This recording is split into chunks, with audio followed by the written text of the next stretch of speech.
Salam sejahtera. Berjumpa kembali dengan saya, Daniel Budi Laksono, dalam program Injil dalam Melodi. Kali ini kita akan membahas sebuah kidung dari NKB nomor 13 yang berjudul O Allahku, jenguklah diriku.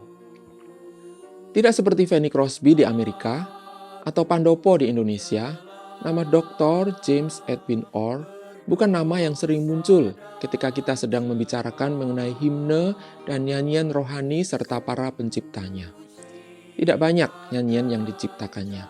James Orr bahkan lebih dikenal sebagai pengkhotbah dan penginjil keliling daripada penggubah himne.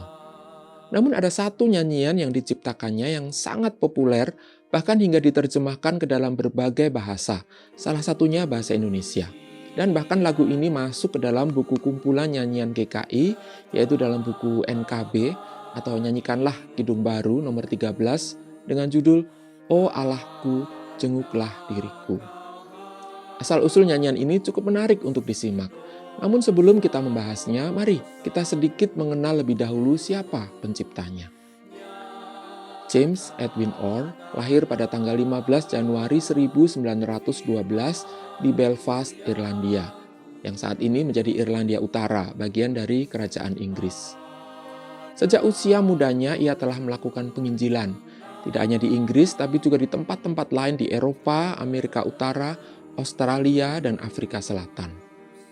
Selama Perang Dunia Kedua, ia melayani sebagai pendeta tentara di Angkatan Udara Amerika Serikat dan bertugas di wilayah Pasifik. Setelah Perang Dunia, ia melanjutkan studinya di Universitas Oxford dan mendapat gelar doktor dengan tesis mengenai kebangkitan penginjilan kedua di Inggris. Ia dan istrinya kemudian menetap di Amerika Serikat sambil tetap melanjutkan penginjilan keliling ke seluruh dunia. Selama hidupnya, ia telah menginjili di 150 negara di berbagai benua.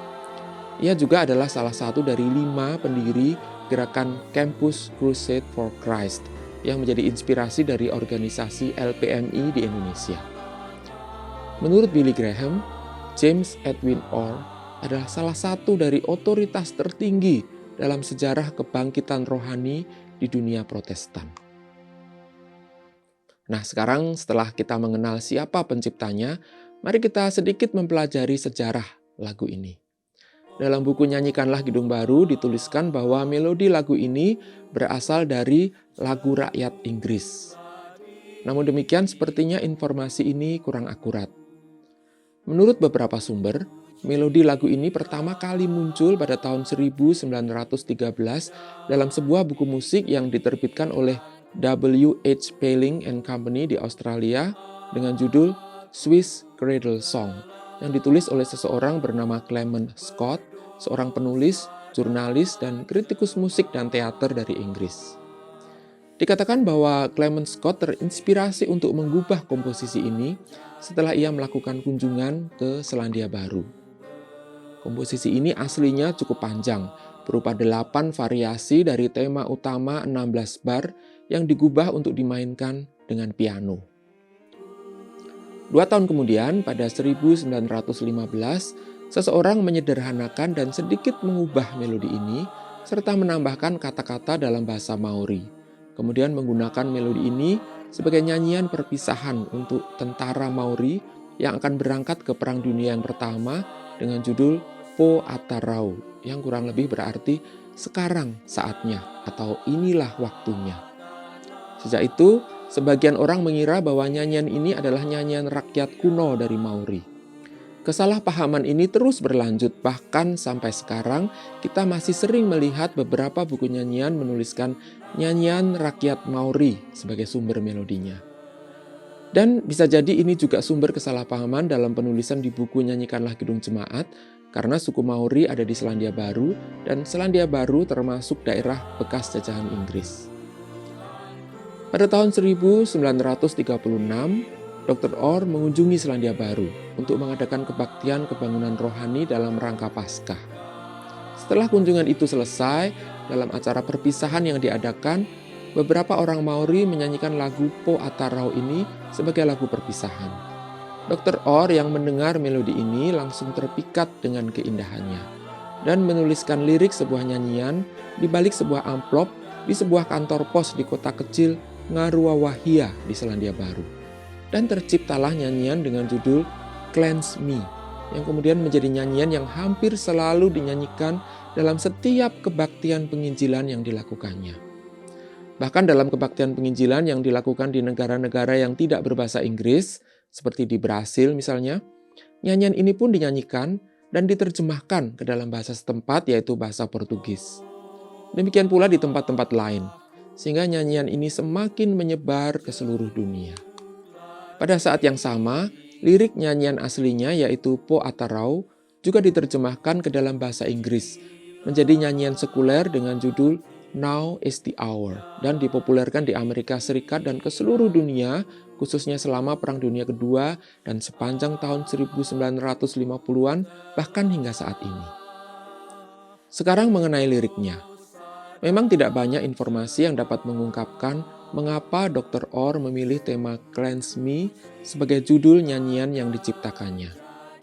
Namun mengingat bahwa nyanyian ini diciptakan tepat setelah ia selesai mengadakan rangkaian kebaktian kebangunan rohani dalam rangka Paskah, kemungkinan besar dalam benak Dr. Orr masih terbayang khotbah-khotbah yang disampaikannya mengenai kuasa darah Kristus yang membasuh, membersihkan, dan menyucikan kita dari segala dosa-dosa kita. Jika kita memperhatikan liriknya dengan baik, kita dapat menduga bahwa Dr. Orr banyak terinspirasi dari beberapa bagian dalam Mazmur, khususnya Mazmur 51 dan Mazmur 139.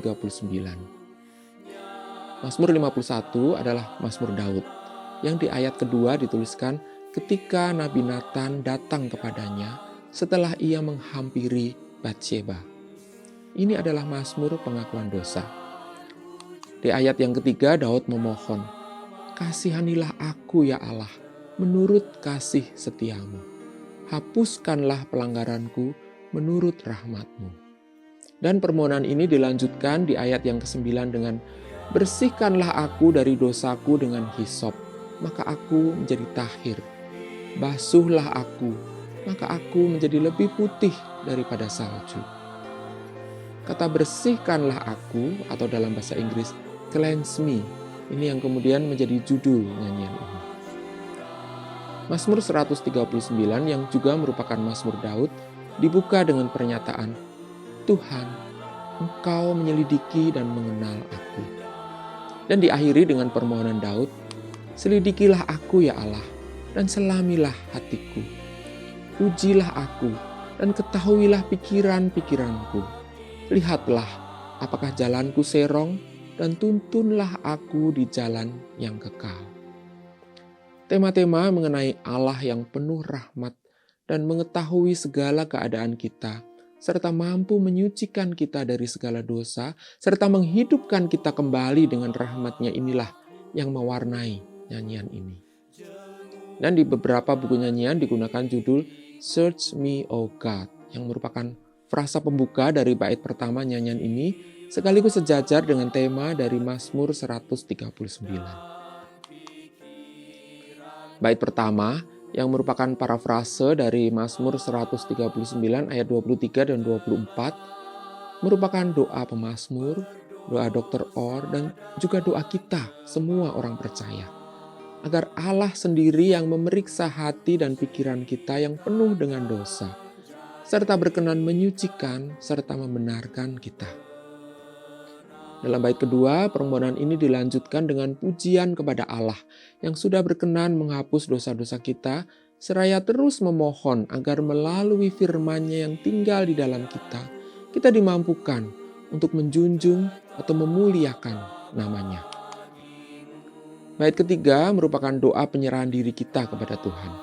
Kita menaklukkan segala nafsu, kebanggaan, bahkan kehendak kita di bawah kaki Tuhan, dan membiarkan Ia memenuhi kita dengan kasih yang murni, sehingga hidup kita menjadi sesuatu yang indah dan layak dipersembahkan kepada-Nya. Dan dalam bait keempat, kita memohon terjadinya kebangkitan rohani yang diawali dengan gerakan Roh Kudus di dalam diri kita, sehingga kita mampu berkarya untuk Tuhan. Namun demikian, kita tetap harus mengandalkan diri kepada rahmat Tuhan melalui firman-Nya, bukan kepada diri kita sendiri. Sebuah nyanyian yang indah, yang mengajak kita untuk membuka diri di hadapan Tuhan yang Maha Tahu dan Maha Mengerti. Kadang-kadang kita melakukan introspeksi, pemeriksaan diri sendiri. Namun introspeksi kita sering dibatasi oleh pemikiran dan perasaan kita sendiri yang sudah tumpul karena dosa. Sehingga kita tidak menyadari akan dosa-dosa dan kesalahan kita sendiri.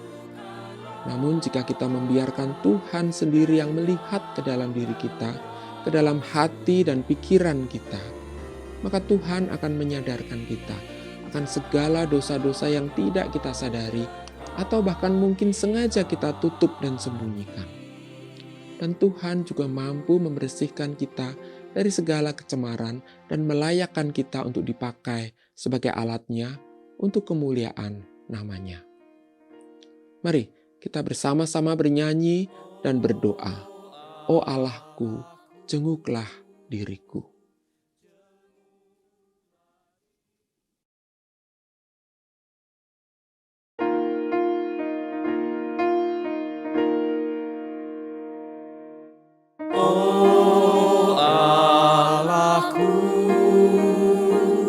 Jenguklah diriku,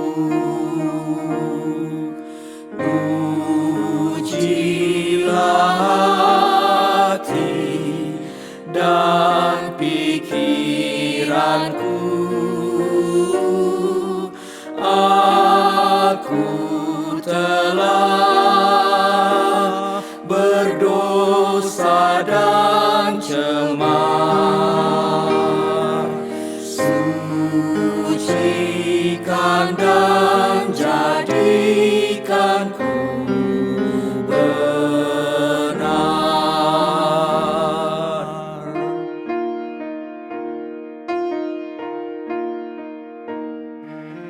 Pujianku tetaplah bagimu.